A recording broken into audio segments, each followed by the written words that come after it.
नायगिरि आरो लोगोसे खौरांगिरि नोंथांमोनसिम जोंनि खौसेथि बर' सुबुं आफादनिफ्राय गिबियावनो गाहाम हामलायनाय जासिहरबाय।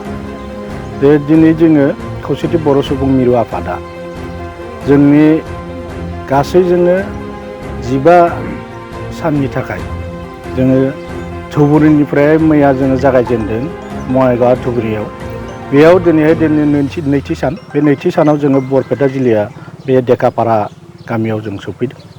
गवालपारा जिल्ला खौसेथि बर' सुबुं बरपेटा जिल्ला खौसेथि बर' सुबुं आफादनि दैदेननायाव आरो बरपेटा जिल्लानि खौसेथि बर' सुबुं आफादनि गासै मावथि हान्जा दैदेनगिरि बिथांमोनजों जोङो जिरायनानै जिल्लानि खौरांखौ जों लादों आरो जोंनि दिनैहाय मावथि हान्जा बिथांमोनखौ खौसेयैनो जिरायनानै जिल्लानि बायदिसिना जेंना जेंसिनि थाखाय जों सावरायदों। आरो गिबियैनो जोंना थांखिया जाहैबाय जोंनि सा सानजा खना खनला थानाय धुबुरीनिफ्राय सदियासिम जे बर' रायजो राजा दं खना खनला, बे बर' रायजो राजाखौ लानानै जों खौसेथि लाबोनायनि मोनसे जोंहा थांखि दं।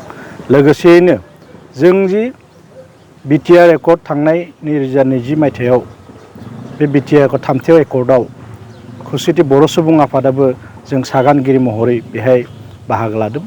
दिनैहाय जोङो खौसेथि बर' सुबुं आफादनि नाजानायावनो जोङो बर' कसारि वेलफेयार अट'नमास काउन्सिलखौ जों मोननो हादों।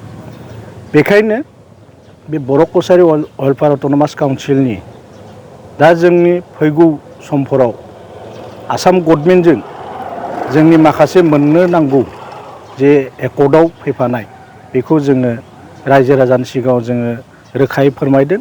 आरो लोगोसे जोंनि जिल्लाफोरनि गासै बिबानगिरि आरो दैदेनगिरि लोगोसे मावथि हान्जा बिथांमोनखौ जों सांग्रां खालायदों जाहाथे जोंनि बे समस्ति दानाय बेलायाव आरो बेजों लोगोसे जोङो बिसायख'थि बे बिसायख'थिफोराव जों जाहाथे मोजाङै मोजां जोंनि गावनि मानसिफोरखौ जों देरहासार खालामना लाबोनो हायो, बेनि थाखाय जोङो सांग्रांथि लाबोदों।